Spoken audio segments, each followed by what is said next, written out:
Hello everyone, welcome to complex engineering. तो अभी हम लोग बात करने वाले लेज़र डायोड के बारे में। तो लेज़र डायोड स्टार्ट करने से पहले मैं आपको बैंड डायग्राम एक्सप्लेन करना चाहूँगा।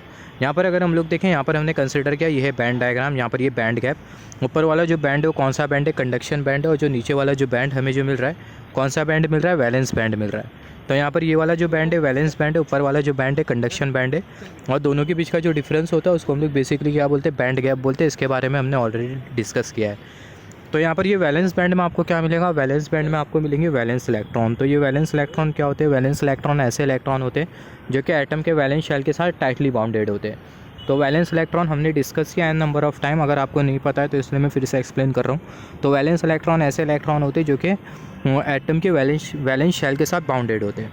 तो यहाँ पर ये वैलेंस बैंड में आपको क्या मिलेगा, आपको मिलेगा वैलेंस इलेक्ट्रॉन। तो जब आप एनर्जी प्रोवाइड करोगे, यहाँ पर जब आप एनर्जी प्रोवाइड करोगे वैलेंस बैंड के एटम को, या फिर जब वैलेंस इलेक्ट्रॉन को जब आप एनर्जी प्रोवाइड करोगे, तो बेसिकली होता क्या है, कैसे एनर्जी प्रोवाइड करोगे, या तो आप पोटेंशियल डिफरेंस प्रोवाइड करोगे, या फिर अगर आप कोई भी सनलाइट या फिर अगर आप लाइट इंटेंसिटी अगर इंसिडेंट करवाते हो, तो बेसिकली होगा क्या, इनको एनर्जी मिलेगी।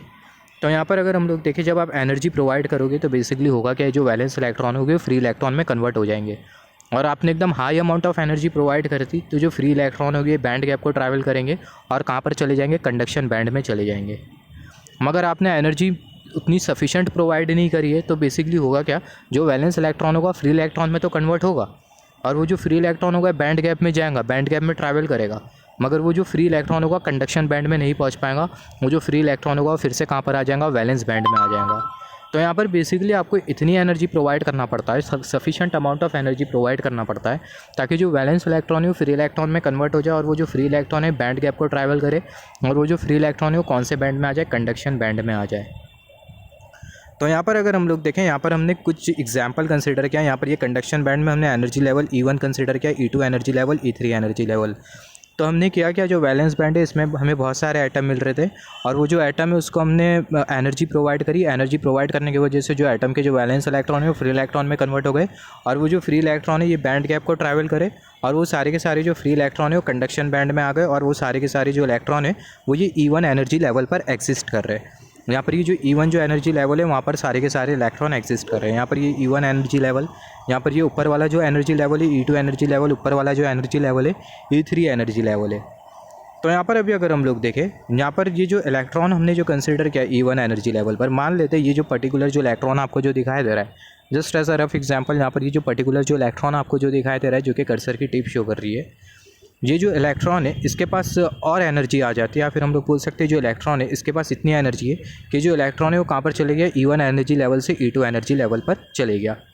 यहाँ पर ये जो हमने जो इलेक्ट्रॉन जो कंसिडर किया, हमने क्या डिस्कस किया, हमने एनर्जी प्रोवाइड किया जिसकी वजह से जो इलेक्ट्रॉन है वैलेंस बैंड से कंडक्शन बैंड में आ गया, और सारे के सारे जो इलेक्ट्रॉन है E1 एनर्जी लेवल पर एग्जिस्ट कर रहे हैं।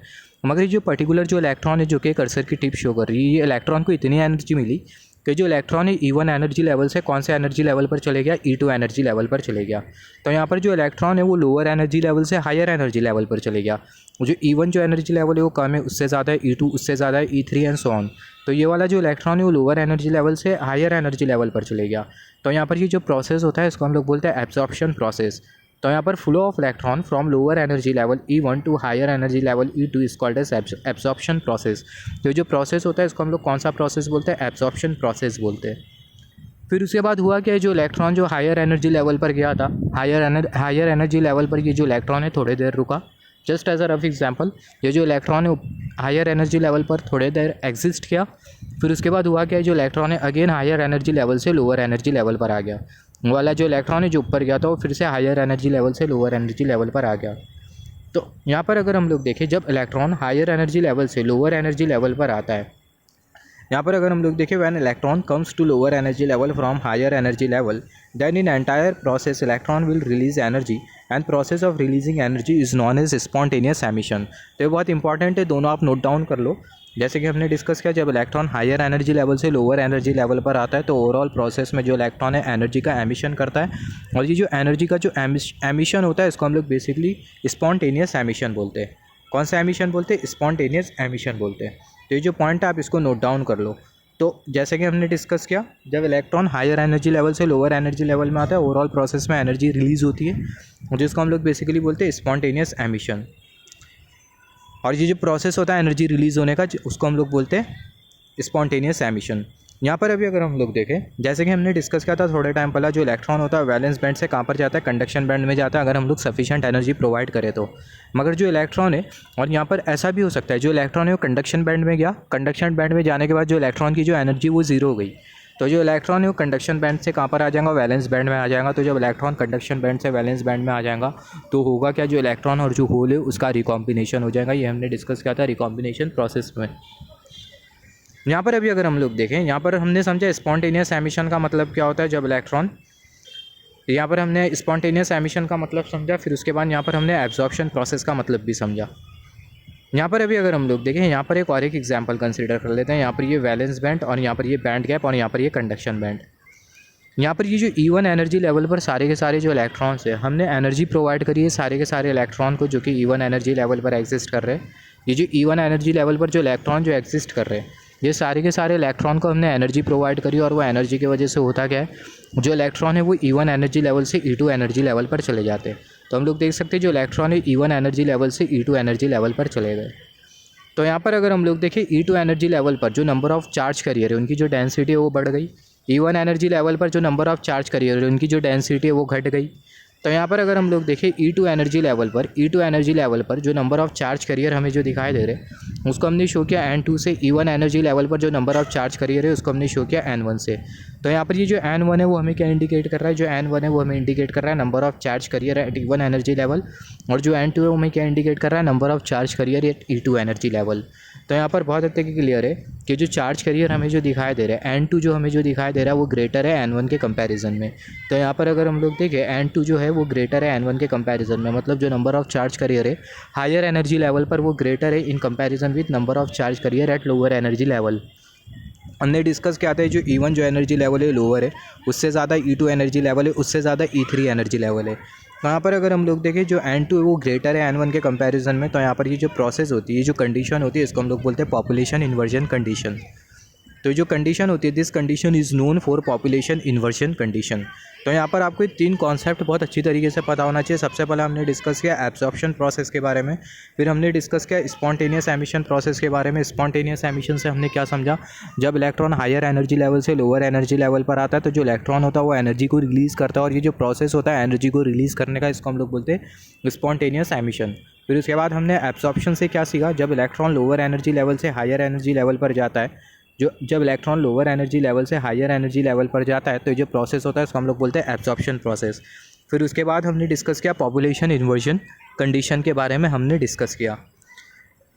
यहाँ पर अभी अगर हम लोग देखें, यहाँ पर ये पॉपुलेशन इन्वर्जन कंडीशन के बाद होता क्या है, यहाँ पर अगर हम लोग देखें after the condition of population inversion if any electron और one electron moves from lower energy level to higher energy level, then at the same time 2 electron will move from higher energy level to lower energy level, due to which high intensity of light will generate, and such emission of light is known as stimulated emission। मतलब ये जो statement है वो आपको क्या बोल रहा है, यहाँ पर आपको बहुत हद तक क्लियर है कि जो पॉपुलेशन इन्वर्जन कंडीशन है उसका मतलब क्या है। तो यहाँ पर अगर हम लोग देखें पॉपुलेशन इन्वर्जन कंडीशन के बाद अगर कोई इलेक्ट्रॉन लोअर एनर्जी लेवल से हायर एनर्जी लेवल पर जाता है, यहाँ पर लोअर एनर्जी लेवल पर 2 इलेक्ट्रॉन बचे अभी भी, तो ये पॉपुलेशन इन्वर्जन कंडीशन के बाद अगर कोई इलेक्ट्रॉन लोअर एनर्जी लेवल से हायर एनर्जी लेवल पर जाता है, मान लेते हैं एक जो इलेक्ट्रॉन है वो लोअर एनर्जी लेवल से हायर एनर्जी लेवल पर जा रहा है, तो जब एक इलेक्ट्रॉन लोअर एनर्जी लेवल से हायर एनर्जी लेवल पर जाएगा तो at the same time 2 electron higher energy level से लोअर एनर्जी लेवल पर आएंगे, और ये जो प्रोसेस होता है ओवरऑल प्रोसेस में लाइट का एमिशन होगा, और ये जो लाइट का जो एमिशन होता है इसको हम लोग बेसिकली बोलते हैं स्टिमुलेटेड एमिशन। तो यहाँ पर अगर हम लोग देखें जो स्टेटमेंट है वही आपको बोल रहा है। यहाँ पर अगर हम लोग देखें after the condition of population inversion condition के बाद अगर कोई इलेक्ट्रॉन या फिर सिर्फ और सिर्फ एक इलेक्ट्रॉन अगर मूव करता है लोअर एनर्जी लेवल से हायर एनर्जी लेवल पर, तो at the same time 2 electron move करेंगे हायर एनर्जी लेवल से लोअर एनर्जी लेवल पर, मतलब 2 इलेक्ट्रॉन हायर एनर्जी लेवल से लोअर एनर्जी लेवल पर आ जाएंगे, जिसके वजह से होगा क्या, हाई इंटेंसिटी वाली लाइट जनरेट होगी, और ये जो लाइट का जो एमिशन होता है इसको हम लोग बेसिकली बोलते हैं स्टिमुलेटेड एमिशन। यहाँ पर अगर हम लोग देखें this high intensity light has single frequency, ये जो हाई इंटेंसिटी वाली जो लाइट है जो जनरेट हो रही है उसकी जो फ्रीक्वेंसी होती है वो सिंगल फ्रीक्वेंसी वाली लाइट होती है, और ये जो लाइट होती है इसको हम लोग बेसिकली बोलते हैं कोहेरेंट सोर्स।